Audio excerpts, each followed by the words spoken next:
नमस्कार दोस्तों, आपका स्वागत है हमारे YouTube चैनल पर। आप हमारे चैनल को सब्सक्राइब करें। अगर आपको वीडियो पसंद आए तो लाइक करें, कमेंट करें और अपने दोस्तों के साथ शेयर करें। अपने ज्ञान को बढ़ाएं और दोस्तों के ज्ञान को भी बढ़ाएं, क्योंकि आपके शेयर से ही हमें ज़्यादा व्यू मिलेंगे और आपका इंकरेज हमें मिलता रहेगा।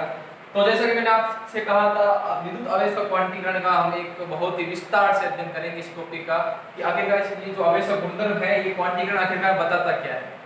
आपने नॉर्मल आपको जो पढ़ाया जाता है उसके पीछे क्या करना है, आपको ये क्वांटीकरण आखिरकार है क्या।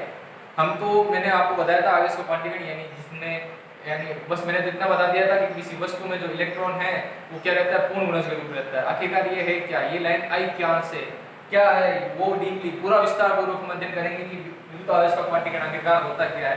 क्वांटीकरण से पहले आपको जानना जरूरी है कि यहाँ क्वांटीकरण में क्वांटम शब्द छुपा हुआ है। क्वांटीकरण में पहले क्वांटित में छुपा हुआ है क्वांटम। आखिरकार ये क्वांटम आखिरकार क्या है, और मैं आपको बताता हूँ ये शब्द ने पूरी फिजिक्स बदल के रख दी है। आज जो आधुनिक फिजिक्स है इसी क्वांटम में टिकी हुई है। सब जो भी न्यूटन भाई साहब ने जो भी नियम दिए, जो भी सारे नियम, सबको खराब कर दिया, सब निष्क्रिय, सब गलत कर दिए। तो अब आ गए सब नई फिजिक्स। जिस दिन अगर हम क्वांटम फिजिक्स को सही से पढ़ लेंगे, उस दिन से पुरानी वाली फिजिक्स पढ़ना बंद, न्यूटन भाई साहब बंद हो जाएंगे, ठीक है ना। तो ये देखिए इस वजह से फिजिक्स पूरी बदल गई थी।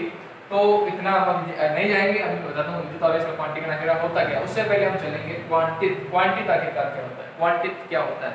मान लीजिए जब किसी भौतिक राशि, पहले आप परिभाषा देख लें, जब किसी भौतिक राशि का आदान प्रदान सतत न होकर विविध यानी टुकड़े में हो, तो ये आदान प्रदान क्वांटित कहलाता है। तो ये आदान प्रदान क्वांटित कहलाता है। और यह तथा भौतिक राशि की यह प्रकृति क्वांटम प्रकृति कहलाती है। यानी कि देखिए कोई भौतिक राशि है जो आदान प्रदान सतत न होकर विविध होता है। विविध मतलब मान लीजिए कोई भौतिक राशि है, एक भौतिक राशि मान लीजिए, अगर प्रकाश के हिसाब से नहीं समझूंगा आप तो आपके लिए थोड़ा हार्ड पड़ जाएगा। मैं आपको मान लूँ कोई भौतिक राशि मान लीजिए कोई क्या लगातार जा रही है, कोई चीज़ लगातार जा रही है।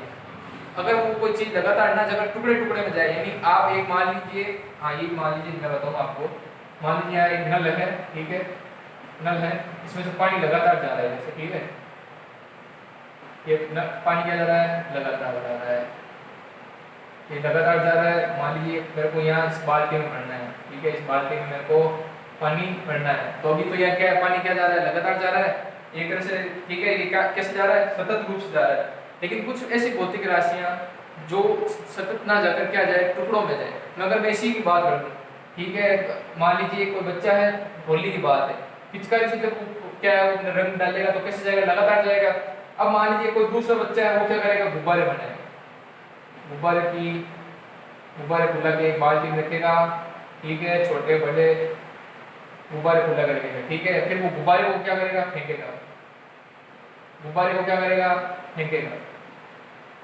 मान लीजिए दूसरी बाल्टी में फेंकने का प्रयास कर रहा है, गुब्बारे को यहाँ से उठाकर दूसरे बाल्टी, पहले तो ये पिचकारी है, ठीक है, पिचकारी अगर लगातार जाके पानी डाल रहा है तो वो क्या जाता है, लगातार जाता है, एक बार दूसरे बाल्टी में डाल रहे हैं, तो ये तो है सतत। लेकिन अगर मैं उस जो रंग है उस रंग को गुब्बारे में डाल के फिर फेंकूं, तो ये क्या होगा, विविक्त। ये क्या है, सतत, ये है विविक्त। यही देखिए, जब किसी भौतिक राशि का आदान प्रदान सतत न होकर विविक्त हो, यहाँ इसको भौतिक राशि मान लिए, अगर इस भौतिक राशि का आदान प्रदान यहाँ ये जो दिख रहा है आपको सतत, वो ना होकर अगर इन टुकड़ों में हो, तो ये जो आदान प्रदान है, यानी ये तो क्या सतत है। लेकिन जैसे अगर ये आदान प्रदान टुकड़ों में हो, यानी गुब्बारों के रूप में हो, तो हम क्या बोलते हैं, यहाँ जो आदान प्रदान हुआ वो क्या है, क्वांटित हुआ है। यानी कलर को हमने क्वांटित फेंका है, कलर को गुब्बारों में नहीं क्वांटित फेंका है, यानी क्वांटित कहलाता है। यानी जो चीज सीधी जा रही थी उसको हमने गुब्बारों में भर के क्या है, टुकड़ों में गुब्बारे फेंके, एक एक दो दो। पहले तो क्या जा रहा है, पिचकारी से सीधा, अब गुब्बारों से कैसे, टुकड़ों में, यानी गुब्बारों मतलब टुकड़े हो गए। यानी अगर किसी भौतिक राशि को हम टुकड़ों में यानी जो भौतिक राशि एक जगह से दूसरे स्थान पर टुकड़ों में जाए, तो वो क्या कहलाएगा, यानी ये जो आदान प्रदान है मेरे और सामने वाले बीच में जो आदान प्रदान है वो क्या कहलाएगा, क्वांटित कहलाएगा। यानी यहाँ क्या हुआ, टुकड़े में हुआ आदान प्रदान। और ये जो उस भौतिक राशि प्रकृति क्या कहलाए, क्वांटम प्रकृति। यानी क्वांटम प्रकृति मतलब अब क्या हो गया, यानी उस भौतिक राशि का लगातार जाने का काम ही नहीं है, वो भौतिक राशि हमेशा क्या जाएगी, टुकड़ों में जाएगी। क्वांटम प्रकृति का मतलब वह भौतिक राशि टुकड़ों में जाएगी, ना कि सतत मतलब लगातार नहीं जाएगी, वो हमेशा टुकड़ों में, यानी भौतिक राशि ऐसे ना जाकर, यानी ये क्या है, ये क्वांटम प्रकृति, इसकी प्रकृति क्या है, क्वांटम प्रकृति। और ये आदान प्रदान क्या है, ये आदान प्रदान क्या है, क्वांटित। ये आदान प्रदान क्वांटित है, और ये जो इसकी प्रकृति है, ये जो राशि की, इसको भौतिक राशि मान लीजिए, वो क्या है, क्वांटम प्रकृति। तो आप मालूम पड़ गया क्वांटित क्या होता है और ये क्वांटम प्रकृति क्या होता है। अब आपको क्वांटम शब्द है तो आपको दिमाग में आना चाहिए टुकड़ा। अब ये मान लीजिए, अब अगली आता है क्वांटम क्या होता है, क्वांटित, क्वांटम प्रकृति। अब इसमें क्वांटम क्या होता है। अब ये मान लीजिए कोई भौतिक राशि है, अब मैं उस जगह, क्या मान लीजिए यहाँ से गुब्बारा इस जगह तक फेंकना चाहूंगा, तो वह छोटे से, यानी मैं गुब्बारे कितना छोटा सा छोटा करके उधर फेंक सकता हूँ, वो जो छोटा सा जो छोटा टुकड़ा रहेगा वो क्वांटम कहलाएगा। यानी ये देखिए वह न्यूनतम मान जो क्वांटम प्रक्रिया में आदान प्रदान होता है, जो क्वांटम प्रक्रिया में आदान प्रदान होता है, यानी हमें एक छोटे से छोटा मान चाहिए जो मेरे को यहाँ से वहां फेंकना है। मैं चाहूँ तो एक बड़ा सा गुब्बारा फेंक सकता हूँ, छोटा भी फेंक सकता हूँ, लेकिन मैं छोटे से छोटा गुब्बारा कितना छोटा फेंक सकता हूँ, वो मेरे लिए क्या होगा, वो क्वांटम होगा। क्वांटम मतलब सबसे छोटा टुकड़ा। क्वांटित यानी टुकड़ा में आदान, क्वांटित मतलब टुकड़े में आदान प्रदान, यानी टुकड़े में लेन देन, वो क्वांटित। और अगर टुकड़े में लेन देन जो चीज करे उसको बोलते हैं क्वांटम।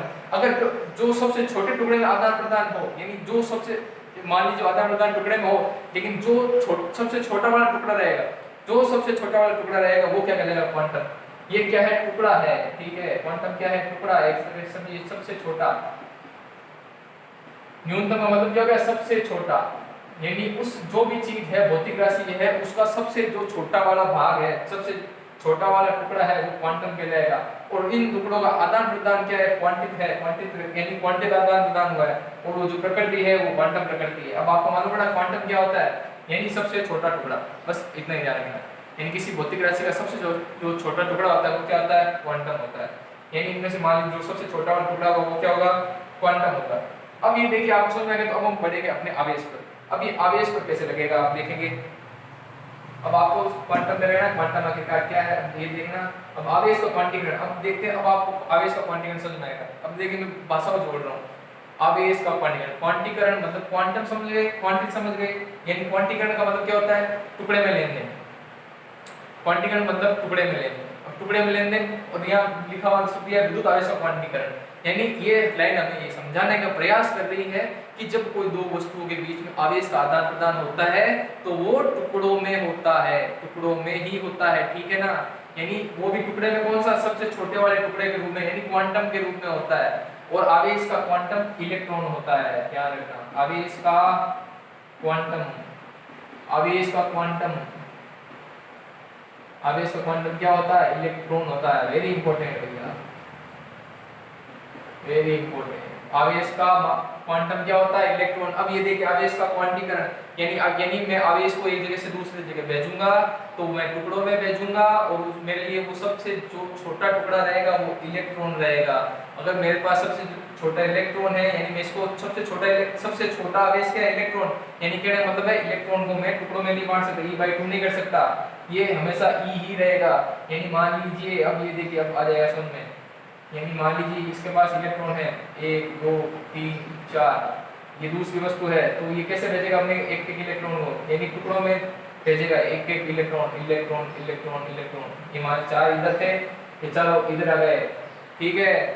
इसने ऐसे किया, जबकि ये ऐसा थोड़ी कर सकता। अभी मैंने क्या बताया, क्वांटम में होगा, क्वांटम में ही क्वांटीकरण होता है, मतलब ये क्या करेगा, अपने क्वांटम को ही भेजेगा, इलेक्ट्रॉन को भेजेगा, और इसका क्वांटम सबसे छोटा है इलेक्ट्रॉन। इसका मतलब ये E/2 इधर नहीं भेज सकता, E/2 भेज ही नहीं सकता, और वैसे पॉसिबल ही नहीं है। E/2 कैसे पॉसिबल है, यानी आवेश का क्वांटीकरण, यानी आवेश को एक जगह से दूसरी जगह टुकड़ों में भेजा जाता है, और सबसे जो छोटा वाला टुकड़ा है उसका नाम क्या है, इलेक्ट्रॉन। इसलिए हम मालूम है, इसलिए फिर बाद में मुख्य बात पर हम आ जाते हैं, इसलिए बोला जाता है कि हमेशा जो किसी वस्तु है, इसलिए बोला जाता है किसी वस्तु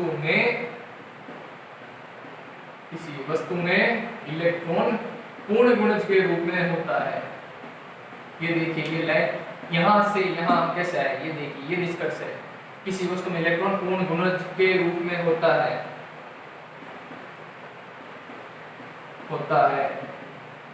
Q बराबर Ne, ज्ञान का मान 1 2 3, ठीक है ना। और ये पॉइंट में मान नहीं होते, 1.2 Q 1.3 Q, ये पॉसिबल, ये गलत है, ठीक है। ये क्या है, गलत है। यानी ये देखिए हम आ गए ना, यानी क्वांटीकरण से क्वांटम को समझा, क्वांटम को समझते मतलब टुकड़ा है। आवेश का क्वांटीकरण होता है, आवेश का एक गुणधर्म है, यानी कहने का मतलब ये है कि मान लीजिए एक वस्तु से जब दूसरी वस्तु में कोई इलेक्ट्रॉन जाता है, यानी कोई मान लीजिए आवेश जाता है तो किसमें जाता है, इलेक्ट्रॉन के रूप में जाता है। यानी एक वस्तु से दूसरी वस्तु में जब आवेश आएगा तो इलेक्ट्रॉन के रूप में जाएगा, इलेक्ट्रॉन के रूप में जाएगा, इसका मतलब टुकड़ों में जा रहा है, सतत रूप से नहीं जा रहा, मतलब टुकड़ों टुकड़ों में। टुकड़े टुकड़े क्या है इसके, आवेश का क्वांटम मतलब इसका आवेश का टुकड़ा क्या है, आवेश का सबसे छोटा टुकड़ा क्या कहलाएगा, इलेक्ट्रॉन कहलाएगा। इसलिए हम लिखते हैं किसी वस्तु में इलेक्ट्रॉन पूर्ण मोनस के रूप में होता है। पूर्ण मोनस के रूप में मतलब जैसे मान लीजिए 4e है, 4e है मतलब 1 इलेक्ट्रॉन, 2 इलेक्ट्रॉन, 3 इलेक्ट्रॉन, 4 इलेक्ट्रॉन, ठीक है ना। 1.2 नहीं होता, 1.2 मतलब इलेक्ट्रॉन और e बाई 0.02 इलेक्ट्रॉन, जो कि होता ही नहीं है। इसलिए हम लाइन में लिखते हैं कि आखिरकार वो पूर्ण गुणज में क्यों होता है। अब आपको मालूम पड़ गया होगा कि किसी वस्तु में इलेक्ट्रॉन पूर्ण गुणज के रूप में क्यों होता है, क्योंकि कारण यही है कि जब इन दो वस्तुओं के बीच में आवेश का स्थानांतरण होता है तो वो किसके, इलेक्ट्रॉन का स्थानांतरण होता है, और इलेक्ट्रॉन से छोटा कुछ है नहीं, इलेक्ट्रॉन से छोटा है नहीं, मतलब e/2 हो नहीं सकता, e/2 हो नहीं सकता तो मतलब हमेशा क्या आएगा, 1 इलेक्ट्रॉन, 2 इलेक्ट्रॉन, 3 इलेक्ट्रॉन नहीं आएगा, 0.2 0.3 इलेक्ट्रॉन नहीं आएगा। आपको इस शब्द का मालूम पड़ गया होगा। अगर ये जो शब्द आपको समझ में आया ये यही काम नहीं आएगा, अगर आपको ये क्वांटम वाली चीज समझ आ गई है तो आप फिजिक्स में बहुत आगे जाने वाले हैं। आपको अभी से मैंने क्वांटम के बारे में बता दिया है, वो जो कि बहुत बड़ी बात है। अगर आपको समझ में नहीं आया तो कोई बात नहीं, थोड़ा आपको टाइम लगेगा। मैंने अपना पूरा प्रयास किया है और वैसे अधिक प्रयास करना चाहिए, लेकिन यहाँ यूट्यूब पर इतना भी अधिक संभव नहीं है क्योंकि ज़्यादा लंबा वीडियो बन जाते तो आप देख नहीं पाते। तो बस यही था, आवेश का क्वांटीकरण, विद्युत आवेश का क्वांटीकरण। विद्युत आवेश का क्वांटीकरण मतलब विद्युत आवेश जब ये एक स्थान से दूसरे स्थान में जाता है तो इलेक्ट्रॉन के रूप में जाता है। क्वांटीकरण मतलब अभी बताया था टुकड़ों में जाता है, और आवेश का टुकड़ा क्या है, इलेक्ट्रॉन, ठीक है। तो बस इतना ही था। हमारे वीडियो पसंद आए तो लाइक कमेंट करें, सब्सक्राइब करें भैया, और जो समझना है वो कमेंट कीजिए, मैं आपको उत्तर मिल जाएगा आपको, ठीक है। तो ऑल द बेस्ट, घर पे मजे कीजिए और आनंद लीजिए इस लॉकडाउन का। जय हिंद, जय भारत।